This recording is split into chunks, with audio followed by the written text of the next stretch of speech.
महबूब की महफिल को महबूब सजाते हैं, आते हैं वही जिनको सरकार बनाते हैं। ये ਜਿਹੜੀਆਂ सरकार ਦੀਆਂ महफिलां ਜਿਹੜੇ अल्लाह पाक ਦੇ ਜ਼ਿਕਰ ਦੀਆਂ महफिलां ਇੱਥੇ लोग ਉਹੀ ਆਉਂਦੇ ਆ ਜਿਨ੍ਹਾਂ ਦੀ ਮਨਜ਼ੂਰੀ ਹੋ ਜਾਂਦੀ ਹੈ ਤੇ ਬਾਅਦ ਲੋਕ ਐਸੇ ਹੁੰਦੇ ਆ ਉਹ ਆਣ ਕੇ ਆਪਣੀ ਹਾਜ਼ਰੀ ਲਵਾ ਕੇ ਤੇ ਆਪਣਾ ਨਾਂ ਜਿਹੜਾ ਵਾ ਉਹ ਮਨਜ਼ੂਰੀ ਦੇ ਵਿੱਚ ਲਿਖਾ ਲੈਂਦੇ। ਤੇ ਸਾਰੇ ਦੋਸਤਾਂ ਵਾਸਤੇ ਇਹ ਦਾਵਤ ਆ ਕਿ जल्द तो जल्द पंडाल दे विच तशरीफ लै आओ और महफिल नूं आगाज जिहड़ा महफिल दा कर सकीए, महफिल नूं अगे बढ़ाइए।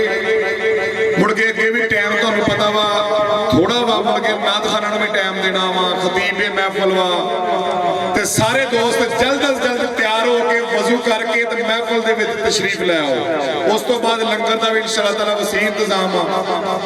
ते हुण मेरी खसूसी दावत कि जल्दी तो जल्दी जिहड़े नकीबे महफिल शेरे पाकिस्तान जिहड़े जो स्टेज ते चढ़ जाते हैं अल्लाह के हुक्म के नाल पता लग जाता वा कोई आशिक रसूल आ गया, अल्लाह की ज़ात पाक पक्का और सच्चा आशिक रसूल बना दे।